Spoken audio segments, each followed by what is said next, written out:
따라하겠습니다. 시작. 예. 제가 말씀 준비하면서 사실은 원래 이제 2주 전에 했던 설교, 지난주에는 우리 정 목사님 설교 턴이라서 이제 정 목사님 하셨는데 2주 전에 했던 변화의 삼각형, 이 변화의 그 삼각형에 대해서 좀 이어서 하려다가 지난 주간 이렇게 기도하면서 하나님이 좀 정서에 관련된, 우리가 진짜 변화되는데 정서가 굉장히 필요한데 이 정서에 대한 부분은 뭐와 연관되어 있냐면요, 정체성하고 연관되어 있어요. 그래서 이 정체성에 관련된 좀 설교를 좀 해야겠다 해서 제가 두 군데 말씀을 좀 이렇게 본문으로 좀 잡았습니다. 자, 마태복음 3장 16절 17절 한번 읽어보겠습니다. 시작.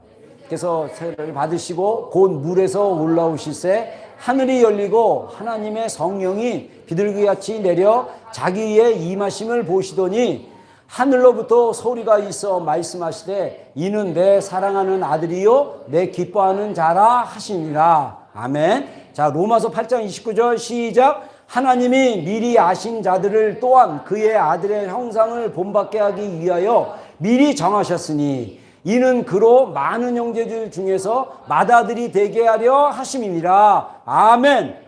아멘. 아멘. 예. 여러분들 아멘 잘 하시고요. 말씀 읽을 때 말씀 또박또박 읽다 보면 변화가 일어나요. 입 딱 다물고 계시면요, 변화하기가 쉽지가 않아요. 왜냐하면 변화는 하나님이 베푸시는 능력이고 은혜인데 우리가 이거를 거부할 수 있는 자유가 있어요. 하나님이 인간을 창조할 때 그 자유가 어마어마한 자유예요. 여러분들 이미 아담에게 그 선악과를 따먹을 수 있는 자유를 줬다는 건 뭐냐면 그 아담에게 준 그 자유는, 인간에게 준 자유는 하나님 자신도 거부할 수 있는 자유를 줄 정도로 하나님이 주신 인간의 자유는 어마어마해요. 근데 이 하나님의 그 놀라우신 자유가 복음 안에서 경험되어진다면 우리 인생이 그리스도 안에서 자유해야 된다. 우리의 인생이 그리스도 예수 안에서 하나님 앞에서 즐거워한다. 이 자유를 누린다는 건 어마어마해요. 제가 간증으로 얘기했지만 20대 때 제가 진짜 하나님의 하나님의 복음과 사랑이 내 안에 풀어졌을 때 제가 마음의 그림이 보이는데 마치 독수리가 하늘을 나는 것 같았어요. 독수리가 하늘을 나르면서 창공을 나르면서 쭉 보는데 세상이 다 보여. 세상에 있는 그 보이는 게 뭐냐면 내가 하나님 앞에서 이렇게 자유할 수 있구나. 내가 세상에 속해 있으나 세상에 속하지 않는 자, 세상에 살고 있으나 세상에 속하지 않는 자로 하나님께 속하는 자로 내가 살 수 있겠구나. 이게 뭔 의미인지는 모르지만 그 마음의 그림을 통해서 그리스도 안에서 자유한 거. 이미 복음 안에서 우리가 하나님 앞에서 즐거워야 되는 인생이 됐는데 그렇게 못하는 인생이 너무나 많다는 거예요. 그 이유는 뭐냐? 정체성의 문제라는 거예요. 정체성의 문제. 아까 우리가 불렀던 찬양 스바냐 3장 17절, 제가 골방에서 그 찬양 부르다가요, 저는 되게 음치입니다. 그래서 우리 유관사님이 이렇게 찬양할 때 음을 높이면 저 그 찬양 못 따라가요. 그래서 음을 좀 잡아주면 되게 좋은데, 그래서 우리 위재매가 잘 잡아주고 있는데, 저는 그래서 음이 앞에서 인도자가 딱 이렇게 바뀌면 저는 그 음을 따라가기가 힘든 사람이에요. 잘 부르는 노래도. 그래서 골방에서 제가 찬양 부를 때가 제일 주님 앞에 부끄러웠어요.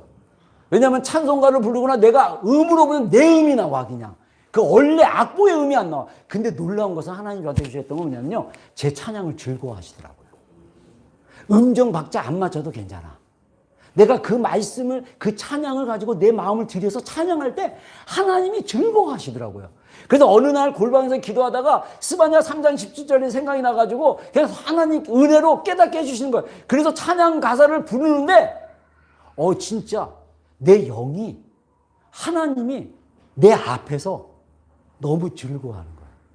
근데 하나님이 내가 너로 인하여 기쁨을 이기지 못하며 하는데 그 찬양을 부르는데 내 마음 안에서 정말 그 기쁨을 이기지 못하는 하나님의 기쁨이 제 안에 느껴지는 거예요. 이거는 어마어마한 거예요. 이거는 진짜, 그래서 저는요, 진짜 이 악보에 맞춰서 부르는 찬양보다 내가 불렀을 때 주님이 내 마음 가운데 부어주신 그 말씀의 실제, 그 말씀의 능력과 생명이 내 안에, 나는 너로 인해서 기뻐한다. 내가 이 기쁨을 즐거워해서 너무 기뻐서 그 기쁨을 이길 수가 없다라는 그 감동이 제 안에 어마어마하게 밀려왔어요. 그게 총각때였거든요. 저희 큰딸 하라가 2살 때인가 됐어요. 한국에 중흥아파트 살았을 때 제가 잠깐 우리 사모는 그때 저를 뒷바라지 한다고 대학원 과정 뒷바라지 한다고 배 이렇게 동화 임신해가지고 배 이렇게 나왔는데 미술 과외갖고 저는 하라를 보고 있었어요. 파크에서.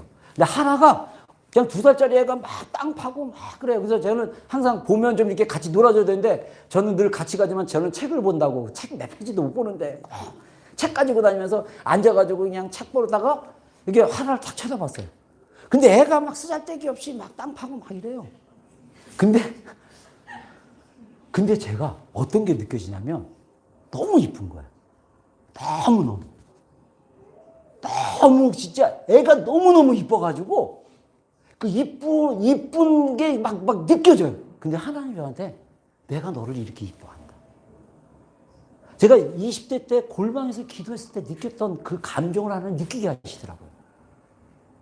여러분, 우리의 정체성은요, 여러분이 잘나서가 아니에요.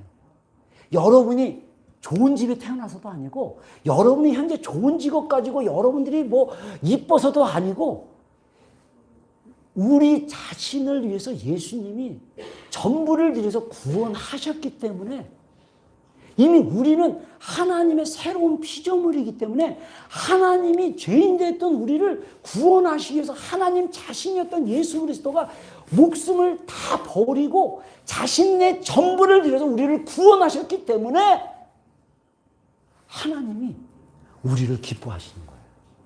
이게 우리의 정체성이라는 거예요. 여러분, 예수님이 마태복음 3장에 예수님이 그 침례 요한한테 세례 요한한테 침례를 받으시고 세례를 받으시고 성령에 이끌려 광야로 나가십니다. 그리고 40일 동안 금식을 하세요. 금식하기 전에 이 예수님이 금식 끝나고 마귀의 3가지 유혹을 받고 그것을 물리치신 다음에 본격적으로 사역하기 시작했어요. 근데 예수님이 본격적으로 사역하시기 전에 하나님이 그 침례를 통해서 세례를 통해서 하나님이 예수님한테 그 정체성을 말씀해 주세요. 너는 내가 사랑하는 자고 사랑하는 아들이고 내가 기뻐하는 자다. 여러분, 오늘날 하나님 아버지가 예수님께 말씀하신 것처럼 하나님이 동일하게 우리에게 말씀하시는 거예요. 여러분들, 우리가 구원의 확신 있고 우리가 영접 기도하고 구원의 확신 가지고 여러분들 세례 침례 다 받으셨잖아요. 정말 여러분들 믿음으로 그걸 하셨다면, 그걸 못했어도 우리가 예수님을 믿고 거듭나서 성령님이 우리 안에 계시면 하나님이 우리에게 너는 내가 사랑하는 아들이고 딸이고 그래서 내가 너를 기뻐한다 라고 사실은 말씀하고 있는 거예요. 근데 문제는 뭐냐? 이거를 경험하지 못하고 경험에서도 찔끔 경험하거나 낮은 수준에서 경험할 수 있다는 거예요. 깊이 경험하기를 주의 이름으로 축복합니다. 아멘. 그래서 로마서 8장 29절에 뭐라고 얘기합니까? 우리가 예수님의 형상을 본받기 위해서 하나님이 미리 정하시고 우리를 부르셨다는 거예요. 그래서 예수님을 뭐라고 표현하냐면 first born, 정말 맏아들로 우리를 딱 앞에 형상을 닮도록 우리가 예수님을 닮아갈 수 있도록, 예수님의 이미지를 닮아갈 수 있도록 하나님이 우리를 정하시고 부르셨다라고 얘기하는 거예요. 예수님의 형상이 뭡니까? 예수님은 하나님 아버지께 완벽하게 연합되어진 분이고 하나님 아버지와 완벽하게 친밀함을 누리고 사랑하신 분이에요. 그래서 요한복음을 보면 예수님은 나의 양식은 내 아버지의 뜻을 이루는 것이다. 아버지와 나는 하나이다. 영생은 참 하나님과 그를 보내시는 이를 믿는 것이 영원한 생명이다. 이렇게 말씀하시는 거예요. 여러분, 예수님과 하나님 성령이 삼일체 하나님이 한 분이면서 각각의 인격체인데 이분이 얼마나 온전하고 이 천지 우주를 창조하지 않아도 충분하게 자존하시고 지존하시고 존재하시는 그 삼일체 하나님께서 우리를 창조하시고 우리 안에서 즐거워하시기 위해서 자신의 전부를 드려준 거예요. 여러분, 이 복음은요, 우리가 생각하는 수준이 아닙니다. 이 복음을 경험하면 어떤 인생이든, 그 인생이 최악이든 어떻든 그 인생 안에 희망을 볼 수 있고 소망을 볼 수 있고 변화될 수 있어요. 제가 그런 인생이었어요. 제가 자라온 환경, 제가 이 근 2, 3년 동안 우리 가정사역을 위해서 제가 상담에 관련된 것들 공부하면서 제가 점점 저를 알아갑니다. 근데 제가 자라는 원가정 안에서 당했던 그 고통과 그래서 생겼던 그 잘못된 옛사람의 내적 구조와 구습, 행습, 말 이런 것들이 얼마나 내가 고통스러운데 이 고통을 피하기 위해서 내가 방어기제로 막 그렇게 살아왔던 모습들. 50 중반이 됐지만 그것들을 사랑하는 자녀들에게 아내에게 제대로 표현 못하는 그 연약함. 그럼에도 불구하고 하나님은 내 안에서 그리스도의 형상이 이루어지기를 원하시는 거예요. 여러분, 우리의 신앙의 여정은요, 그리스도의 장성한 분량까지 자라가는 것입니다. 아멘 하십시오. 아멘. 그러려면 하나님께서, 성부 하나님께서 아들이신 예수님께 너는 내가 사랑하는 아들이고 내가 기뻐하는 자다. 이 계시가 이루어져야 돼요. 이 계시가 어디에 이루어져야 되냐면요, 영에 이루어져야 되는데 그 영과 감정이 같이 연결되어 있어요. 이거는 분리된 게 아닙니다. 삼위일체의 하나님께서 이 따로따로 독립적이지만 이분들은 분리된 분이 아니에요. 하나 된 분이에요. 마찬가지로 우리의 몸과 감정과 영은 연결되어 있어요. 그래서 우리가 영에 속한 사람이 되어야 되지만 그렇다고 우리가 감정을 무시하거나 몸을 무시하게 되면 우리의 영이 건강하지가 못해요. 다 연결되어 있어요. 그래서 중요한 게 우리의 감정이 풀어져야만, 그래서 내 자신을 감정적으로 이해하고 경험하고 느껴야만 하나님을 제대로 경험하고 느낄 수 있다고 합니다. 제가 이거 최근에 배운 거예요. 최근에 제가 공부를 통해서 우리가 하나님을 아는 것이, 하나님을 경험하는 것이 뭐와 연결되냐면 나 자신을 아고 나 자신을 느끼고 나 자신을 경험하는 것과 연결되어 있다라고 얘기합니다. 그래서 자신을 아는 것과 하나님을 아는 것은요, 같아요.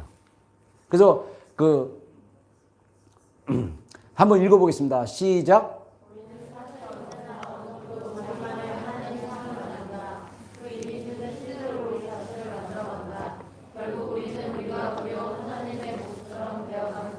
예, 이 베르넨 매닝이라는 분이, 이분이 좀 책을 많이 쓰셨던 것 같은데 제가 정확히 모르겠는데, 이분이 어떤 얘기를 하냐면, 우리는 사실 언제나 어느 정도 자기만의 하나님의 이미지가 있다는 거예요. 근데 이 이미지는 언제 형성되냐면요, 내가 어렸을 때 부모님을 통해서 형성되는 거예요. 여러분들, 제가 볼 때도 저도 그렇고 아마 여러분들의 대부분의 부모, 그래서 2%의 부모 정도가 여러분들을 존재 자체로 사랑하셨어요. 그래서 100명 중에 2명 정도는 어느 정도 자존감이 높아요. 그래서 남이 그 사람을 무시하고 남이 뭐라고 해도 비교해도 별로 비교도 안 당하고, 그 다음에 자존감 상하게 해도 자존심이 별로 안 상해. 왜냐하면 그 사람이 그랬던 것은, 건강한 자존감을 가졌던 것은 그 부모가 존재 자체로 사랑했기 때문에. 그런 사람들은 하나님을 믿을 때 굉장히 건강하게 믿을 수 있어요. 근데 나머지 100명 중에 98명은 다 이그러지고 어그러져가지고 우리의 부모님들이 정말 온전하고 정서적으로 건강하지 못하기 때문에 나름 자기의 기준과, 그리고 그 위에 부모님으로부터, 우리의 할아버지 할머니로부터, 양가 부모님으로부터 받은 그 어떤 메시지와 이미지가 있기 때문에 그것을 나도 모르게 흘려보내서 내 안에 하나님에 대한 부정적인 자기만의 이미지가 딱 그려지는 거예요. 그러면서 누구를 바라보냐? 하나님을 바라봐요. 그래서 그런 하나님을 바라보다 보면 나는 그런 사람이 되는 거예요. 여러분들, 우리의 신앙이 정말 하나님의 사랑을 느낄 수 없고 우리가 감정적으로 경험하지 못하면요, 여러분들이 아무리 신앙생활 열심히 하고 아무리 성경을 달달달 외우고 여러분들이 아무리 기도를 오래 하고 여러분들이 아무리 종교적으로 살아도 우리가 사랑의 하나님을 느끼지 못하고 경험하지 못하면 여러분들은요, 바리새인처럼 살 수 있어요. 여러분들, 유대 사람들, 지금 유대교 사람들 당시 예수님 당시 바리새인들 종교적으로 어마어마한 사람이었어요. 근데 그들 안에 하나님의 사랑이 없어요. 왜 그렇습니까? 감정적으로 하나님을 느끼고 감정적으로 하나님을 경험하지 못하기 때문에. 여러분 안에 하나님에 대한 감정이 어떻습니까? 생각으로 말고요. 하나님 어떠라고 생각, 말로만 하나님 사랑해요. 하나님 나를 위해서 구원했어요. 그러면 그게 감정으로 진짜 느껴졌다면 눈물 콧물 팍 뽑아지고 예수님의 이름만 막 들어도 막 눈물이 막 나고 막 느껴지고 막 이래야 돼요. 이런 게 없다면 죄송합니다. 낮은 수준이에요. 머리로만 아는 거예요. 그거 수준 갖고는 우리 삶이 변하지 않아요. 제가 예전에 보여줬던 그 빙산의 일각, 그 빙산 사진 보였죠? 그 안에 빙산은요 10%만 보여지는 것입니다. 우리 인생은 대부분 10%로 보여지는 인생으로 살아요. 근데 진짜 우리의 인생은 어디서 좌우되냐면요, 보이지 않는 심층, 그 빙산 바로 밑에 물 밑에 있는 조금 표면이 아니라 감정도 3단계 감정이 있어요. 갑자 감정, 그 다음에 중간 감정, 심층 감정. 깊은 그 의미, 그 빙하의 깊은 곳, 어두운 곳에 있는 나의 감정, 하나님에 대한 나의 마음, 하나님에 대한 나의 느낌, 하나님을 체험하고 하나님을 느꼈던 그 감정, 이것이 진짜 이 깊은 곳에서 경험되지 않는 한 우리의 삶의 변화는 보여지는 쪽으로 세상 유혹에 금방 넘어진 쪽으로 갈 수밖에 없다는 거예요. 그게 뭡니까? 하나님이 나를 사랑하신다는 거예요. 하나님이 나를 기뻐하신다는 거예요. 이게 우리의 아이덴티티입니다. 아멘. 그래서 그 하나님의 형상이 내 안에 자꾸 세워지는 거예요. 그래서 우리가 마치 작은 예수님처럼 우리 안에 예수님의 생명과 예수님의 은혜가 내 안에 그냥 빛으로 나타나야 돼요. 여러분, 제가 아직 그 수준, 그 깊은 수준 조금 빛은 나타나고 있지만 여러분들이 느낄 만한 수준이 안 될 수도 있어요. 근데 저는 감사하게 제가 계속 변하고 있다는 걸 느끼고 있어요. 나는 이미 감정적으로 하나님의 진짜 초자연적이고 하나님의 선택적인 은혜에 의해서 20대 때 은혜를, 사랑을 경험했지만 내가 살아온 인생의 역기능 과정 안에서 이 옛사람의 구조 안에서 이 해결되지 못하고 변화되지 않는 것으로 인해서 트러블이 생기고 다시 옛사람으로 돌아가는 모습들이 있었어요. 근데 제 안에 하나님 예수 그리스도의 형상이 세워지기 시작하는 거예요. 아멘. 그럼 우리 공동체 전체 여러분 안에 있는 영이 예수 그리스도의 형상으로 계속 본받아지기를 주의 이름으로 축원합니다. 예수 그리스도의 장성한 분량까지 자라기를 원합니다. 우리 비전교회가 예수 그리스도를 아는 것과 믿는 것에 하나 되기를 원합니다. 아멘. 아멘. 이게 혼자 하는 게 아니라 함께 해요. 자, 그래서 어거스틴의 유명한 기도가 있습니다. 한번 읽어보겠습니다. 시작.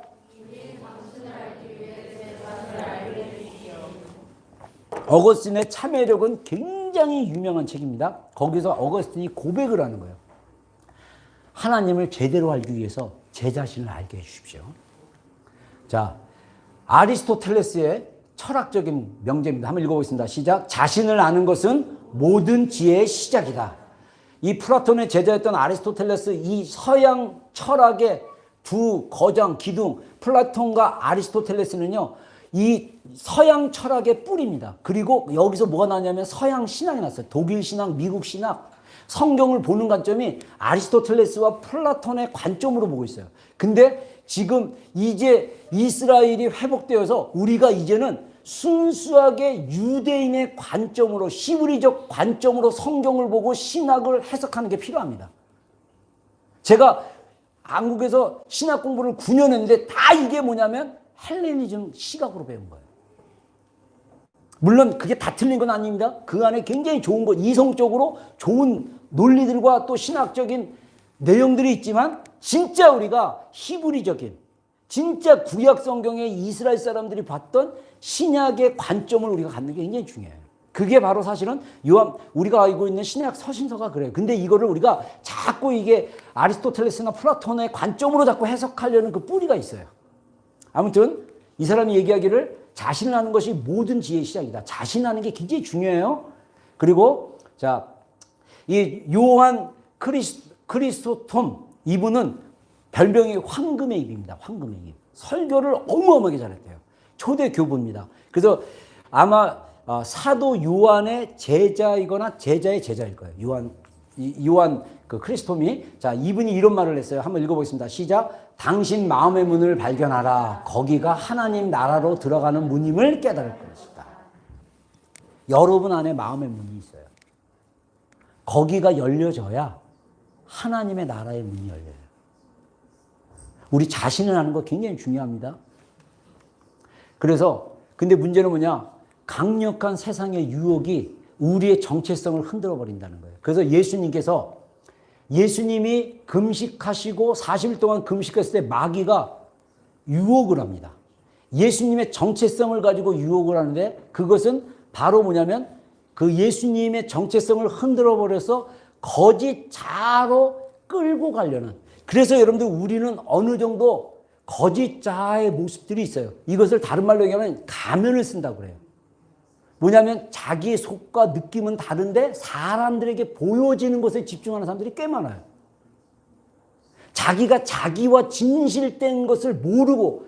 여러분들 정말 우리 안수 집사님하고 전 집사님 미안하지만 우리 진 집사님도 그렇고 나이가 저랑 비슷해서 여러분들 30대 때 진실하게 자기를 느낄 수 있어야 돼요. 진실하게 자기의 감정을 구별할 수 있어야 돼요. 근데 이게 자라온 가정에서 학대를 많이 받았거나 힘든 가정에서 자란 사람들은 자꾸 억압하거나 저처럼 회피를 해요. 저는 억압보다는 거부하고 회피해요. 그리고 제가 오늘 대화 중에 깨달았어요. 제 방어기제라고 이 상담학적으로 그 우리 자아가 살기 위해서 방어하는 디펜스하는 그 시스템이 있어요.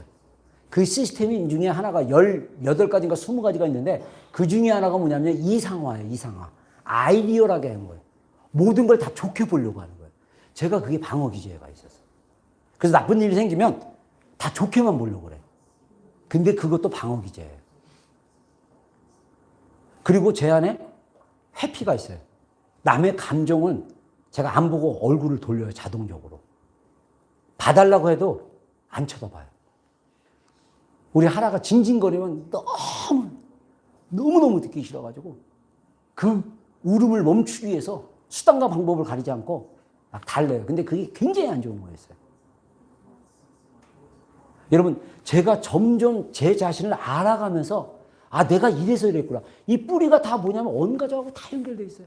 제가 그 가정 안에서 그 정서적으로 건강하지 못한 가정 안에서 생존하기 위해서, 살기 위해서 제 나름대로의 옛사람의 시스템이 발달이 된 거야. 그러나 성경은 옛사람이 썩어가는 구습을 벗어버리고 새 사람을 입으라 그러는데, 그래서 우리가 날마다 새 사람을 입고 날마다 예수 그리스도의 의와 진리와 거룩함으로 창조된 우리의 새 사람을 자꾸 이렇게 개발시키고 고백하는 거예요. 그래서 하나님께서 우리 공동체 가운데 한 달에 한 번은 일주일 동안 홀리위크 하라고 하신 거예요. 그리고 제가 이번에 7월 홀리위크를 준비하면서 우리가 홀리위크가 최소한 2주는 되겠다. 왜냐하면 우리가 부흥회가 있습니다. 그래서 이 부흥회 하기 전에 제가 마지막에 여러분들에게 어떻게 하라고 한 가지 주제씩 매달 줄 거예요. 그러면 여러분들이 여러분의 참 자아, 진정한 복음 안에서 이미 용납되었고 복음 안에서 사랑받았고 복음 안에서 하나님이 내 존재 자체로 기뻐하는 자로 경험되어지기 위해서, 참 복음을 깊이 경험하기 위해서 제가 여러분들이 개인의 삶 가운데 일주일 동안 어떻게 하라고 제안을 할 거예요. 그러면 여러분들이 그 제안에 맞춰서 한번 실습을 해보세요. 그리고 했던 못했던 하고 오면 더 좋고 못해도 괜찮아. 깨어진 마음으로 금요일 토요일 주일 예배에 참석해서 불을 붙이기를 주의 이름으로 축원합니다. 그리고 나서 또 한 주간을 주님의 은혜와 능력으로 살아가기 시작해보세요. 그러면 적어도 한 달에 2주는 내가 주님의 은혜와 주님의 능력과 주님의 사랑으로 살 수 있는 힘이 생기는 거예요. 이것이 계속되면 이제는 우리의 신앙이 레디컬하게 세상을 이기는 믿음, 세상에 넘어지고 유혹에 굴복하는 믿음이 아니라 세상을 넘어서고 세상을 이기는 믿음으로 나가는 거예요. 이게 주님이 우리에게 요구되는 신앙입니다. 근데 많은 교회가 그 수준이 뭔지도 모르고 있을 수도 있어요. 저도 잘 몰랐으니까. 그래서 예수님이 세 가지 유혹을 받으셨어요. 첫 번째 유혹은 뭐냐면 내가 하는 것이 곧 나다. 성공, 성과 보여주는 거. 그 다음에 두 번째 유혹, 사람들이 생각하는 것이 곧 나다. 다른 사람에게 인정받으려고 그러고 인기에 집중하는 거. 다른 사람의 말에 집중하는 거. 세 번째 유혹은 내가 가진 것이 곧 나다. 소유에 대한 유혹. 이것이 우리로 하여금 거짓자로 살아가도록 우리를 현재 유혹하고 있다는 거예요. 제가 이번 금요일날 세상을 이기는 믿음, 세상에 속하지 않는 믿음, 제가 제목을 몰랐지 모르지만 제가 그 믿음에 대해서 나눌 거예요. 그때 세상에 대해서 자세히 얘기해 줄게요. 세상은 세 종류의 세상이 있어요. 그래서 자세히 얘기할 테니까 여러분들 그때 하고, 자, 그래서 이 세 가지 유혹을 중심으로 얘기하자면 첫 번째 유혹이 뭐냐면 내가 하는 것이 곧 나다. 그러니까 내가 지금 뭔가 열심히 노력하고 성공하고 내가 사람들에게 열심히 노력했다는 걸 보여주는 게 이게 나의 존재라고 생각하는데 그게 여러분의 존재가 아니에요. 그건 거짓자예요. 그렇게 사는 자세와 태도와 삶의 모습을 계속 그렇게 열심히 살면 점점 가면을 쓰게 될 거예요. 진정한 참된 자아로부터 멀어질 거예요. 이게 위험하다는 거예요. 여러분들 아직 젊잖아요. 30대 초반들 얼마나 많어. 할렐루야. 20대 할렐루야. 10대 없지. 20대 없어요 이게? 자, 20대 할렐루야 그러면 아멘 하세요. 20대 할렐루야. 30대 할렐루야. 어유 40대 할렐루야. 40대 별로 없나 봐. 네. 50대도 할까요? 50대 할렐루야. 50대도 별안 nem 쓸 수 있습니다. 네. 제가 전에 한번 지난달인가 제가 제가 설교 중에 딱 얘기했는데 제2의 황금기가 지금이란데 제가 그 믿음을 제가 선포해서 제가 그렇게 살기로 결정했어요. 할렐루야. 아멘. 저의 첫 번째 황금기는요 23살로부터 30대까지 싱글로 살았을 때 어마어마한 하나님의 자유함이 있었어요. 그리고 결혼하고 제 안의 연약함으로 인해서 역기능적인 어떤 그런 환경 안에 잘했던 쓴뿌리들이 막 일어나면서 하다가 하나님의 회복이 있었고 그 다음에 지금 하나님이 저를 더 점점 저의 참자를 그전에는 진짜 느끼고 존재 자체로 저는요 20대 때 주변 사람들이요 저 때문에 시험도 들었어요. 너무 자유한 인생이라서 전도사님이 경망스럽게 성경책을 막 이렇게 들고 다니고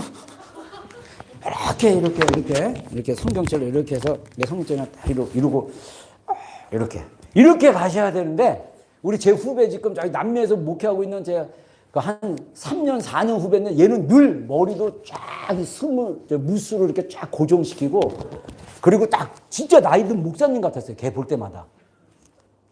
걔는 그래도 많이 인정받아요. 나이 드신 집사님들한테 권사님들한테. 근데 저는 막 맨날 이러고 막 그냥 생긴 대로 사는 거야. 생긴 대로 그냥 보여지는 거야. 그래갖고 바리새 파들한테 굉장히 핍박받고 판단받았어요. 그러니까 나를 괴로워하는 사람들은 그 꼴을 못 보는 거야. 그때마다 주님이 주신 감동이십니다. 나의 행동이 너에게 걸림이 되느냐. 근데 제가 상담학 공부해 보니까 우리 가정 안에서 남을 판단하고 막 하는 게 들으면 자기도 그 사람이 되는 거예요. 그래서 뭐 목사님이 했는데 넥타이가 삐뚤어졌다는 둥, 목사님 오늘은 뭐 넥타이 색깔이 이상한다는 둥, 별게 다 걸려. 다 그게 인지오류예요, 인지오류. 그 옛사람의 모습. 부모님이 그렇게 했기 때문에 그래요. 그래서 자 성경 말씀 보면요. 마태복음 4장 1절로 3절 한번 읽어보겠습니다. 시작.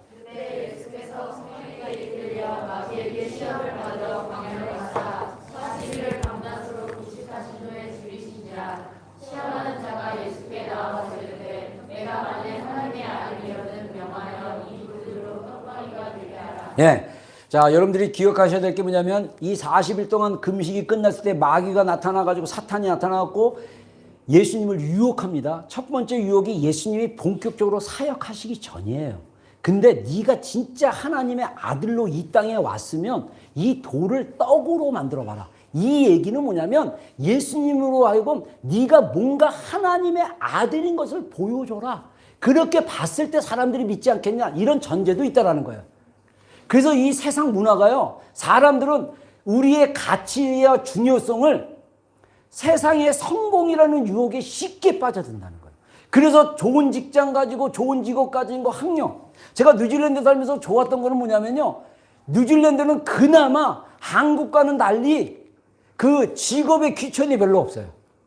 근데 한국은요, 와, 그거 너무 따져요. 부모님이 정말 학력이 높고 부모님이 부자고 부모님이 좋은 직장 다니면 자녀들도 대우받아. 야, 이거 진짜 너무, 나 그런 사회 너무 싫었어요. 왜냐면 나는 내셀 게 없었거든요. 우리 부모님이 옛날 분이에요. 6.25 일제시대 다 겪은 분이에요. 우리 아버님은 지금 살아계시면 100세고 여러분들 할아버지 할머니 나이에요. 우리 어머니 지금 85세예요. 초등학교 못 나오셨어요. 우리 아버님은 초등학교 나오셨어. 그래갖고 맨날 초등학교 때 부모님 대학 나온 사람, 고등학교 나온 사람, 중학교 나온 사람, 초등학교 나온 사람, 나는 너무 정직해서 거짓말도 좀 하지. 고등학교 정도 나왔다고 이렇게 하면 되는데 순진해가지고 그냥 초등학교 안 나온 사람, 그럼 엄마. 한국 사회는 아니 부모님이 대학 나오고 냉장고가 뭐가 있는지 뭐가 중요해. 가정통신문이 그거 조사하고 그래.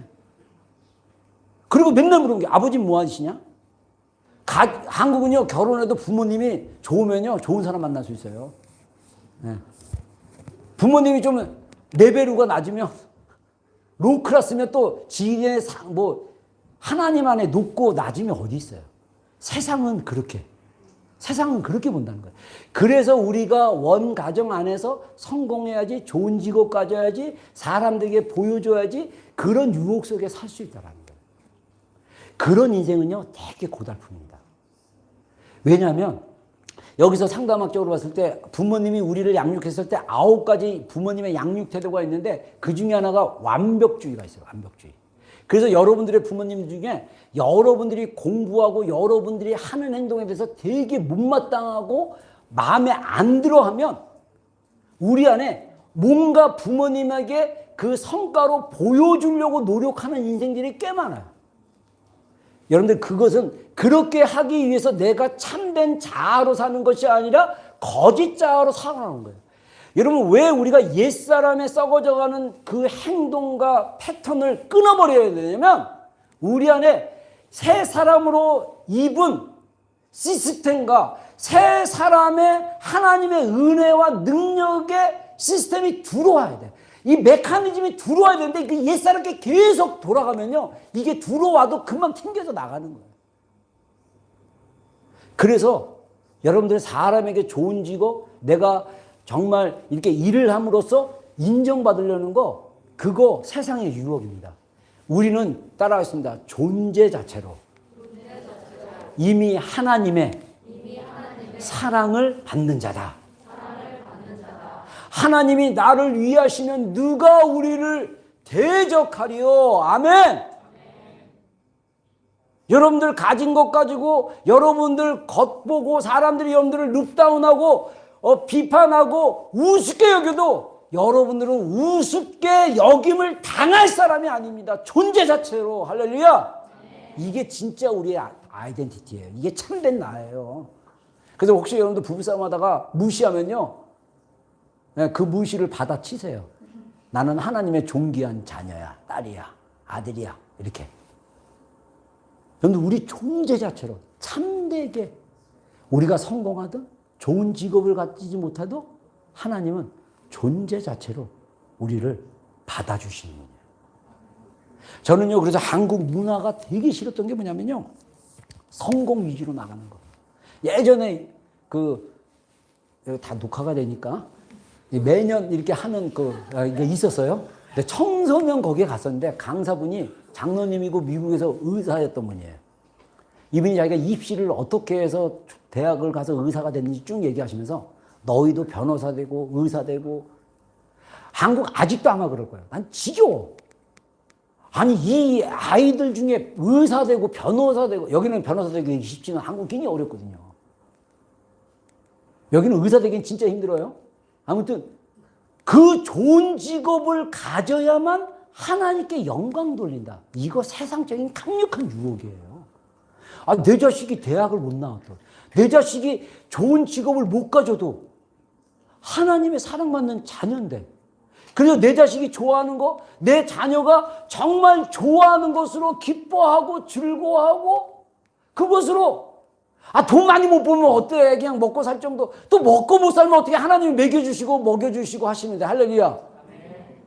그렇게 존재 자체로 자기를 그 존재 자체로 하는 거. 여러분, 이게 사실은 참된 자아의 모습이에요. 내가 모든 것을 해결해야 되고 내가 모든 것을, 저는 그게 세상의 강력한 문화. 제가 금요일날 세상에 관련된 얘기잖아요. 세상에는요, 지금 요한계시록에 나와 있는 이 글로벌 문화가 짐승의 문화예요. 짐승의 문화. 이 짐승의 문화에 압도돼가지고 우리가 참된 자아로 살지 못하도록 우리가 그렇게 살고 있다는 거예요. 그리고 두 번째 유혹은 뭐냐? 사람들이 생각하는 것이 곧 나다. 인기 있는 거 막 인정받으려고 애쓰고. 자, 5절 6절 한번 읽어보겠습니다. 시작.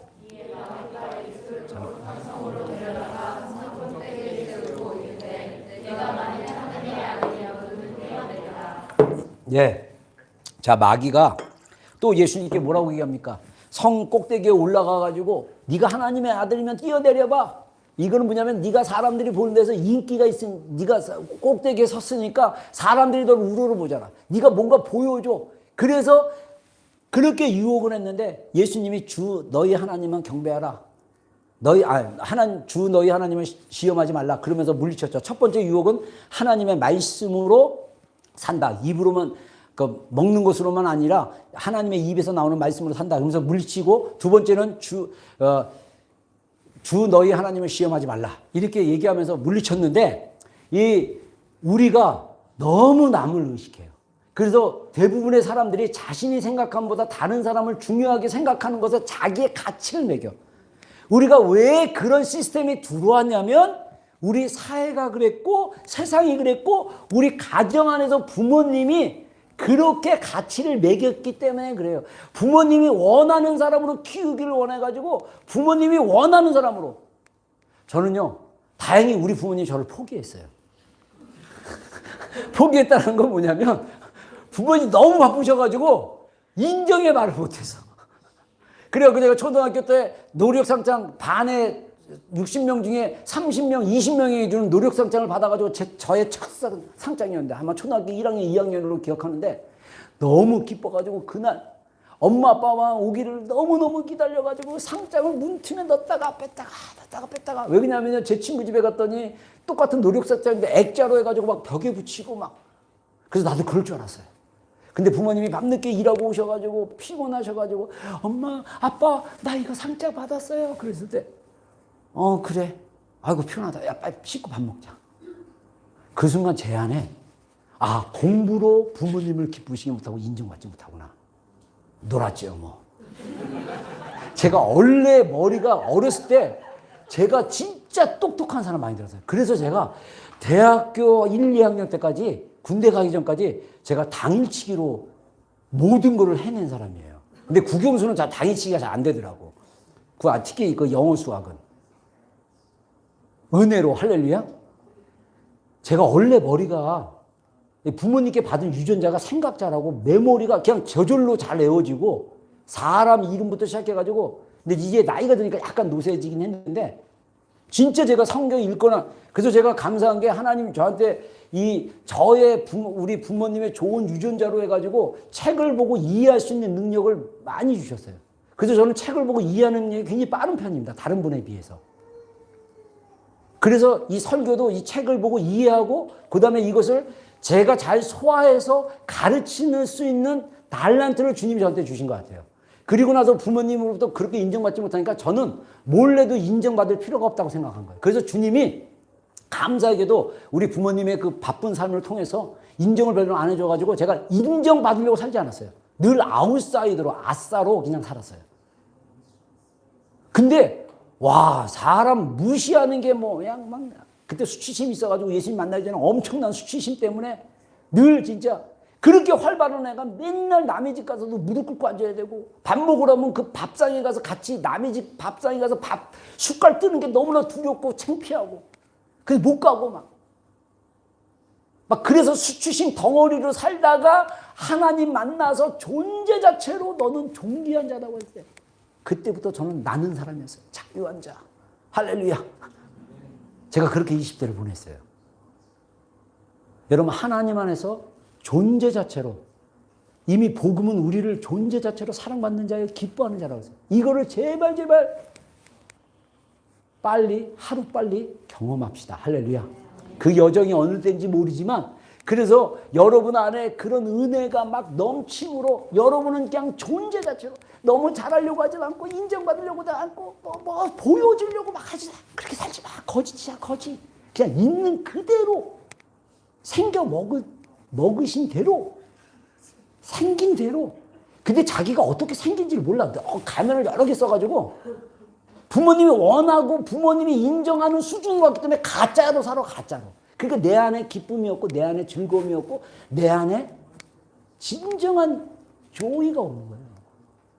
우리 인생이. 왜 예수님 믿고 예수님 안에서 즐거워하고 예수님 안에서 이미 복음으로 행하시고 우리를 구원하신 은혜가 너무나 크고, 그런데 왜 우리가 이렇게 신앙생활 하면서 맨날 인상 쓰고 막 그냥 찬양하라도 찬양도 별로 안 하고, 우리 유관생 얼마나 힘들어요. 그냥 막 찬양합시다 그래도 막 안 하잖아. 에? 에? 뭐가 그렇게 인생이 힘들어? 주님 앞에 가져가면 되는가? 아닐까요? 여러분들, 참자로 사시기 바랍니다. 참자로 사시기를 주의 이름으로 축복합니다. 자, 따라하겠습니다. 나는 예수님 안에서 사랑받는 자다. 나는 예수님 안에서 기뻐하심을 입은 자다. 아멘. 그렇게 살기를 주의 이름으로 축원합니다. 그래서 바리새인들이요, 구제하고 금식하고 기도할 때 사람들에게 보이려고 너의 의를 행하지 말라라고 예수님이 그렇게 얘기했는데도 뭔 소린지를 몰라. 그래가지고 구제할 때도 그냥 표를 꼭 내고, 기도할 때도 시장가에 가가지고 아버지 막 이러면서 사람들이 나 안 쳐다보나? 나 멋있지 않나? 막 인정받고 싶었고, 아이고 신바리새인님, 아이고 기도도 멋지게 하시고. 이거 거짓자로 사는 거예요. 앞에 서서 찬양하고 뭘 해도 내가 이렇게 하는데 열심히 안 봐주나? 인정받으려고 하지 마세요. 다 거짓자예요. 그냥 있는 마음 받은 대로 하시면 돼요. 마음 받은. 하나님이 주신 마음과 감정으로 하시면 돼요. 아멘? 네.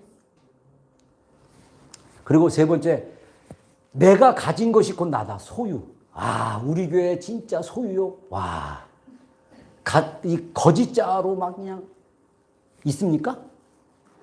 네. 자, 우리 한번 읽어보겠습니다. 시작.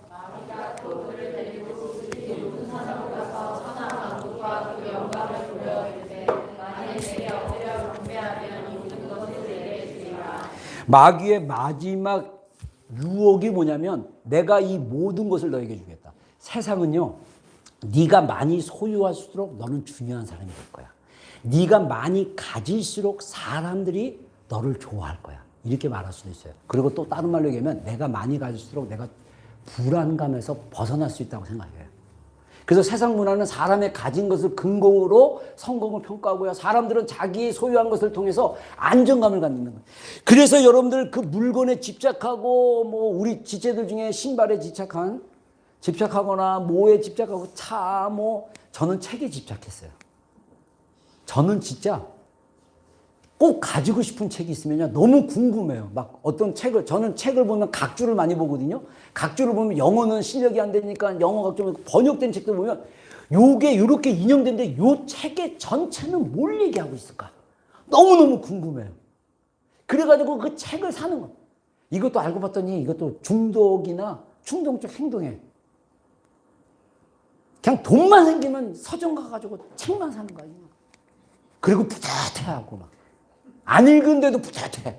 밥을 안 먹어도 배가 부른 것 같아. 이게 알고 봤더니 정서적인 문제였다는 거예요. 아무리 좋은 거라 할지라도. 여러분 하나님 없이도 죄송합니다. 죄송합니다, 주님. 여러분이 가진 거 없이도 하나님 한 분만으로 만족할 수 있는 자족이 있어야 돼요. 진짜 차가 없어도 내가 좋은 거 없어도 자족하는 믿음이 우리 안에 필요해요. 근데 이게 저절로 되는 게 아닙니다. 왜냐하면 우리의 문제, 우리의 그 근원의 깊은 데서 올라오는 문제, 그 무의식 안에서 이미 시스템적으로 우리를 너는 이거를 가져야만, 너는 이것을 소유해야만 너는 행복할 수 있어. 너는 이것을 가져야만 불안하지 않을 수 있어. 너는 이것을 가져야만 사람들이 너를 갖다가 깔보지 못할 거야 라는 거짓 메시지들이 무의식 깊은 곳에 있기 때문에 거기에 안정감을 찾는 거예요. 여러분들 우리의 신앙은요 진짜 깊은 수준이 뭐냐면요, 주님 예수님 한 분만으로 만족할 수 있는 신앙, 이게 진짜예요. 그런 수준으로 우리가 경험되어졌을 때 우리가 갖고 싶고 먹고 싶고 잡고 싶고, 그래서 거짓장으로 이걸로 해야만 뭔가 내가 안정될 거라는 그 거짓말로부터 자유할 수 있어요. 제가 신학교에서 이번 1학기 때 제자도 가르쳤을 때, 우리 제자도 가르칠 때 학생들의 반응이 뭐냐면, 예수님을 따르려면 자기를 부인하고 자기 십자가를 지고 따르라. 그리고 어떤 사람에게는 죽은 자는 그냥 그들에게 장사하게 하고 너는 나를 따르라. 그리고 부자인 그 젊은 간호는 내가 어떻게 하면 영생을 얻을 수 있습니까? 그랬더니 네가 말씀대로 살았느냐 할 때 내가 말씀대로 다 십계명대로 살았습니다. 그랬더니 너에게 부족한 것이 하나 있으니 너에게 있는 재산을 다 팔아 가난한 자들에게 주고 너는 나를 따르라 라고 말씀하셨어요. 근데 사람들이 되게 두려워하는 게, 자기의 가진 전부, 그것이 어떤 재산일 수도 있고, 그것이 자기 생명일 수도 있고, 그것이 자기 가족일 수도 있고, 그것이 자기 배우자일 수도 있고, 그것이 결혼일 수도 있고, 그것들을 딱 잡고 있어요. 왜? 이래야만 내가 안정감을 누린다는 거예요. 주님이 우리에게 요구하는 진짜는 뭐냐면, 그것을 부인하고 포기하고 주님만으로 안정감을 누리라는 거예요. 근데 우리가 얼마나 미련한지 아세요? 인간의 죄성과 연약함은요 다 시스템적으로 옛사람으로 돌아가요. 저는 감사하게도 하나님의 은혜로 주님 감사합니다. 누가복음 9장 23장 24절 말씀 중에 특히 24절, 누구든지 생명을 얻고자 하는 자는 잃게 될 것이고 나를 위하여 생명을 잃는 자는 얻게 될 것이다. 제가 그 말씀이 쫙 들어오는데 딱 영의 세계에서 깨달아진 거야. 주님 뭐라 하냐면, 너의 인생에 뭐든지 잡으려고 하면, 너 자신을 위해서 잡으려고 하면 너 그거 잃어버릴 거야. 나를 위해서 내려놔. 그럼 내가 줄게. 이 메시지를 들렸어요. 그래서 저는 이미 주님의 사랑에 의해서 제 인생의 모든 것을 주님의 손 위에 올렸습니다. 그래서 주님이 좌해라 그러면 좌로 가고 우해라 그러면 우로 가고, 그래서 제 인생에 그런 고백과 결단이 있고 나서 몇 번의 테스트가 있었어요. 여러분 우리의 믿음은요 반드시 테스트가 있습니다. 다음 수준으로 올라가고 더 주님의 깊은 교제 가운데 들어가려면요 반드시 우리 안에 잡힌 거, 우리 안에 우리를 누르고 이런 것들이 우리를 갖다가 테스트하게 돼요. 그러면 주님을 위해서 내려놓기 시작한다면 주님 안에서 진정한 자유를 경험하게 되고, 제가 거기서 20대 때 훈련받으면서 깨달은 게 뭐냐면, 주님이 가장 좋은 것을 나에게 주기를 원하시는구나. 저는요 진짜 포기하기 싫어가지고 주님 앞에 막 눈물을 흘리면서, 주님 이것만은 안 됩니다. 주님 그러면 이거 포기하면 전 1년 대학 등록금 다 장학금 날려갑니다. 그 속마음은 뭐 거창하게, 겉으로는 막 주님 앞에 거짓같이 아로하게 주님 제가 이걸 하면 이렇게 되고 쫙 있는데, 깊은 곳에서는 저 매 학기마다 대학 등록금 때문에 너무 힘든데 이거 1년치 장학금 날라갑니다. 주님 안 됩니다. 새벽 기도 때 제가 그렇게 기도했어요. 방언으로 기도하는데 제 영이 돼야 하는 거야. 근데 주님이 나한테 뭐냐면, 내가 원하지 않으면 어떻게 할래? 제가 정말 눈물을 펑펑 흘리면서, 주님이 원하지 않으면 제가 내려놓겠습니다. 주님이 다음 학기 때 전액 장학금, 기숙사 장학금, 전교생 앞에서 상장까지 받게 하셨어요.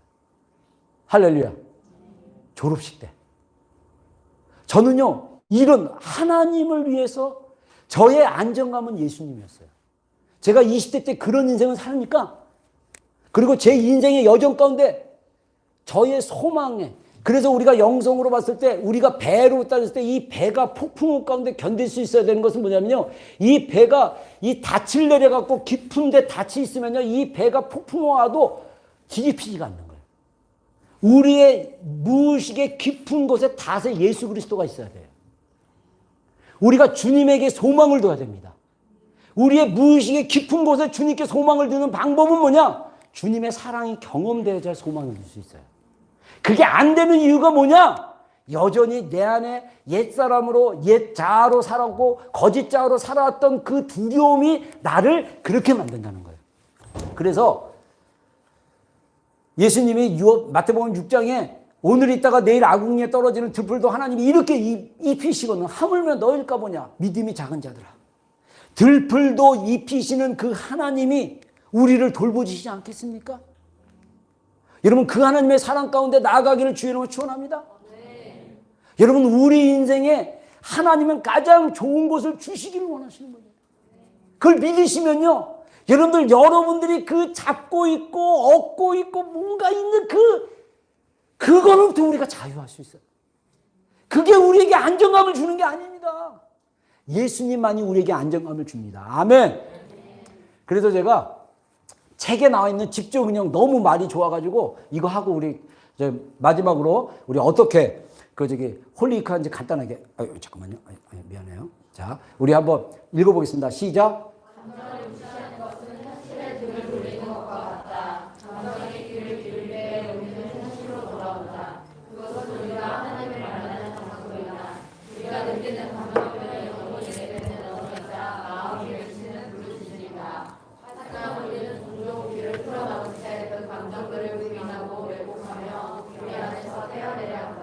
내면 세계를 통제하기 위해서 불안한 감정은 모두 걸러낸다. 의식 속의 감정이 침투하는 것에 겁을 먹고 부끄러워한다.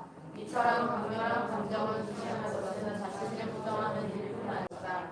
하나님 앞에서 잔인할 정도로 솔직하고 자신의 취약성을 드러낼 때 변화가 시작된다는 사실을 잊어서는 안 된다. 굉장히 그 책 이름이 영혼, 그 마음, 영혼의 외침인가 뭐 그런 책인데요. 그 책에서 나온 인용한 것을, 그 딴 책에서 나온 것을, 그걸 인용한 것을 제가 이렇게 했는데 굉장히 일리가 있는 것 같아요. 여러분들이 저도 사실은 몇 년 전에 시티에 우리 있을 때 감정을 그냥 억제하고 감정적인 그리스도인이 굉장히 위험한 그리스도인이라고 어떤 책이 있고 제가 은혜 받아가지고 그냥 감정 감정 막 이랬는데 저도 이렇게 감정을 회피했던 사람이라서. 근데 하나님께서 새로운 시즌에 감정과 우리의 경험, 감정과 우리의 영성이 다 연결됐다는 거, 이거는 새로운 패러다임입니다. 이거는요, 진짜 새로운 패러다임이에요. 정서가 건강한 사람, 영성을 가진 사람이 성숙한 사람이에요. 여러분, 우리가 아무리 영적이고 보고 듣고 뭐 하늘의 삼층천에 올라가서 주님과 교제하고 내려와도 정서가 잘못되면 왜곡되게 주님을 이해할 수 있어요. 그래서 감정이 현실입니다. 근데 우리는 오토매틱으로 온 가정 안에서 너무 강렬한 감정을 의식세계에 가져온 걸 두려워해갖고 부인하기 시작하는 거예요. 우리가 이제는 감정에 직면하는 훈련을 해야 돼요. 이거 쉬운 여정 아닙니다. 이거 결코 쉬운 여정이 아니에요. 근데 그걸 하려면 먼저 우리가 하나님 앞에 참자를 개발할 수 있는 훈련을 하셔야 돼요. 그래서 참된 자아, 정체성을 개발하는 게 뭐냐? 그래서 우리 7월 홀리위크 제가 이제 과제로 여러분들에게 주는 거예요. 그래서 이번 주, 다음 주 한번 해보세요. 그래서 침묵과 홀로 있기. 이거는 뭐냐면요.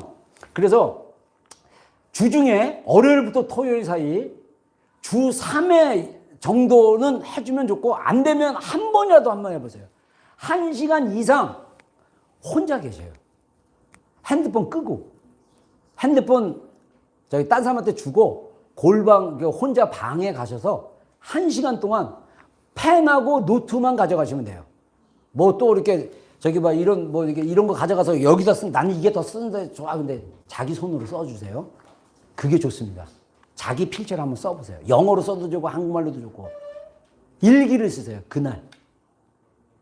어제 아침에 시간이 난 사람들은 어제의 사건, 어제 느꼈던 거. 그리고 성경 읽고 싶으면 한 시간 어마어마하게 길거든요. 근데 영화 하나 보면 1시간 반, 2시간인데 그 시간은 되게 짧죠. 근데 혼자 있으면요, 미치고 환장하고 팔짝대요. 특히 1시간은요, 여러분들 어마어마하게 볼 거예요. 핸드폰 없는 1시간. 아무런 소리도 들리지 않는 그 1시간. 제가 권장한 건 부부들 요일별로 교대를 했으면 좋겠어. 애들 자는 시간에 들어가도 좋고, 한 명은 애 재우면 한 명 들어간 사이에 1시간 동안 들어가세요. 딴 데. 들어갈 데 없으면 거실에도 있거나, 정 없으면 차에 그냥 가서 게러지에 있든지. 차도 없으면 나도 모르겠어요, 이제. 그래서 1시간 동안 핸드폰 음악 다 꺼. 말도 하지 마. 그냥 침묵하세요. 홀로 있어 보세요. 굉장히 힘들 거예요. 그리고 글로 그날 감정 같은 거. 어떤 기분이 들었지? 이거 제가 책에서 인용한 건데, 목사님이 부교육자랑 주차장에서 약간 아규먼트가 벌어졌어요. 그래서 이 목사님, 피터 목사님인데 이분이 어떤 기분이 들었지? 왜 화가 났을까? 무엇이 내게 두려웠던 건가? 무엇 때문에 그렇게 흥분한 거지? 그렇게 자기 감정에, 그리고 오늘 오후에 왜 우울했을까? 이런 감정에 대한 느낌을 쓰고 하나님 앞에 가져가서 기도문을 쓰시면 돼요. 영성일기라고 할 수 있어요. 그래서 내가 느낀 감정이 어떤지, 처음에 여러분들은 어떤 감정인지 잘 몰라요. 근데 그거 써보셔야 돼요. 그리고 이 감정을 반드시 하나님께 가져가셔야 돼요. 근데 중요한 거, 아까 제가 인용했던 그 책에 나왔던 내용처럼 격렬하게 여러분이 느낀 감정을 다 표현하셔야 돼요. 여러분은 막 그냥 하나님 나한테 이럴 수 있어요. 나한테 왜 이러니까 막 이런 화가 나는데, 거룩하신 하나님 저를 사랑해 주심을 믿습니다. 이렇게 하시면 안 돼요. 내 감정 느끼는 대로 다 하나님 앞에 쏟아붓고, 그리고 마지막에 주여 은혜를 부어주소서. 제가 여러분들이 진짜 이 입버릇처럼 이렇게 했으면 좋겠어요. 자, 따라하겠습니다. 나는 할 수 없습니다. 하나님은 하실 수 있습니다. 내 모든 짐을 하나님께 내려놓습니다. 여러분 진짜 그렇게 사셔야 돼요. 거짓자로 살지 마십시오. 우리 그리스도인들이 바리새인들처럼 사람에게 보이려고 뭔가 안정감을, 예수님 외에 다른 걸로 안정감인데, 이거 놓는 거 쉬운 단계 아니에요. 이거 쉽지 않아요. 그렇기 때문에 우리가 이 참된 나의 감정과 하나님의 형상으로 지음받은 나는 하나님 안에서 사랑받는 자고 하나님 안에 기뻐하는 자다. 내가 지금 돈이 없고 내가 일이 풀리지 않고 내가 괴롭고 힘들어도 하나님이 나를 이렇게 사랑한 자라는 그 믿음 안에 뿌리를 가지고, 근데 내가 왜 이렇게 우울하지? 내가 왜 이렇게 괴롭지? 내가 왜 죽을 것 같지? 내가 모든 걸 다 포기하고 싶지? 이런 마음 들 때마다 주님 앞에 가서 주님 앞에 토소라는 소리를 내서 여러분의 마음의 깊은 그 안에 숨겨진 감정이 다 드러내도록 표현하시라는 거예요. 글로 표현해도 좋고요, 말로 해도 좋아요. 아까 내가 침묵 1시간 말하지 말라는 거는 세상을 향한 말을 하지 마. 생각도 이거 다 생각 끊어놓는 훈련이야. 근데 생각이 어마어마하게 들어옵니다. 이미 전 세계를 다 돌아다니고 벌써 일주일 스케줄 다 나오고, 우리 지체들 안에 스케줄에 그냥 목맨 사람도 꽤 있어요. 그거 다 내려놓으시고, 하나님, 제가 지난번에 그랬죠. 2주 전에 하나님 앞에 결단할 때 가장 좋은 시간 내려놓고, 여러분들이 정말 좋은 시간 하나님께 내려놓고 한번 하나님과 관계 쌓아보세요. 여러분, 우리가 아무리 애쓰고 하는 거는 다 거짓작으로 사는 거야. 하나님이 주신 사랑과 능력과 은혜로 사는 게 진짜야. 힘이 나. 진짜 감사해. 진짜 즐거워. 그냥 기뻐. 이게 복음 안에서 우리의 모습이에요. 하나님 안에서 즐거워하는 것입니다. 우리 이렇게 살아도 인생 짧아요. 영원한 인생을 향해서 이 땅에서는 그냥 예행 연습이야. 이 땅에서 영원한 천국에 들어갈 누림을 경험하는 거예요. 그런 삶을 살았을 때 세상 사람들이, 주님을 모르는 자들이 너의 인생은 왜 그러냐고 물기 시작한다면, 그들이 주님 앞에 나오면 우리가 세상에 빛이 되는 거예요. 나도 인상 쓰고 어둠에 묶여 있는데 누구를 할 힘이 있어요? 그래도 진짜 은혜인 거는, 결론을 얘기하면 은혜인 거는 하나님 우리를 도우시고 계신다는 거예요. 할렐루야. 하나님 우리 안에 행하시고 계십니다. 하나님 우리 가운데 역사하고 계십니다. 제가 진짜 느끼는 거는 너무너무 감사해요. 저는 진짜 부족합니다. 설교할 때도 좀 이상하게도 설교도 했고 또 이 감정 누르라고 또 책 하나에 또 꽂혀가지고 막 이랬었는데 정말 부족하고 연약했음에도 불구하고 하나님은 하나님의 일을 행하시더라고요. 내가 완전해질 필요가 없어요. 내가 하나님의 마음을 받아 하나님 안에서 자라가면 되는 거예요. 저는 감사하게도 성숙해지고 있는 것 같아요. 여러분 우리 모두가 그리스도 안에서 자라가기를 주의 이름으로 축복합니다. 우리 기도하는 시간 갖겠습니다. 우리 스바나 3장 10절 한 번만 더 고백하고 우리 기도하는 시간 좀 갖겠습니다. 기도는요, 말씀 들은 것을 하나님 앞에 결단하고 고백하는 중요한 시간이에요. 여러분 마음에 말씀이 심겨졌습니다. 그 말씀이 내 마음 안에 더 깊이 들어가서 열매를 맺을 수 있도록 여러분들 우리가 기도로 고백하고 결단하는 게 굉장히 중요해요. 자, 우리 나의 하나님 먼저 하겠습니다. 나의 하나님,